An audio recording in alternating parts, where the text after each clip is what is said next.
When you send in your resume to a recruiter, you apply online, you might have 3.5, 5 seconds tops to get their attention to be selected for an interview.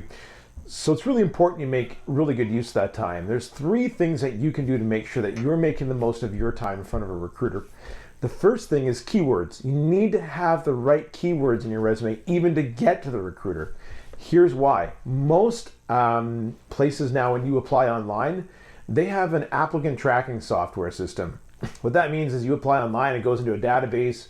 That software is going to look for a specific set of keywords related to the job posting before it passes your resume along for a human recruiter to look at.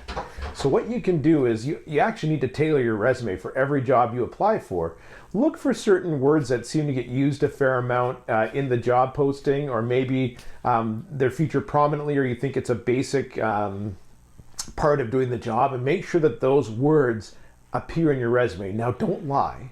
There's a couple things. Don't put words in your resume that you can't back up or you don't have the experience with. If you see a keyword in the job posting that you can't necessarily include in your resume, don't lie just to get in there, because you'll get caught sooner or later when they realize that you don't really have that experience.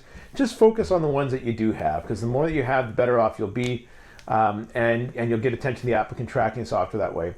The second thing you can do to make the most of your time in front of a recruiter is, on your resume, your name's going to usually be at the top, as it should be, but right next to your name or underneath it, have a little bit of a headline that immediately tells people how you can help them, or how you would be a good fit for the role.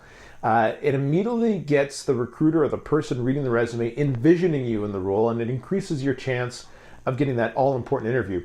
So to give you an example, let's say that you're applying to be an operations manager in the aviation field. What you could put, if you're somebody who's had that experience in the past, is you could put aviation logistics specialist, or aviation operations management professional right next to your name. So that way they immediately see that you're somebody that fits that job. Let's say it's aviation and you don't have necessarily experience in the aviation industry, but another transportation industry. You could put, transportation operations management professional, experienced transportation operations manager, something along those lines, but something that is a headline that's going to make them know right away that you're somebody that they can envision in that job. The last thing you want to do is get rid of the objective section on the top of your resume. If you have an objective section, ditch it. What you need is a professional summary. And in those summaries, you need to make 3 points that directly speak to the job. So if you're reading the job description and they're saying that they want somebody that has a degree that you have or has experience that you have, stuff like that, pick the 3 biggest things that you think that they're looking for the job and make sure that they're in the professional summary at the top.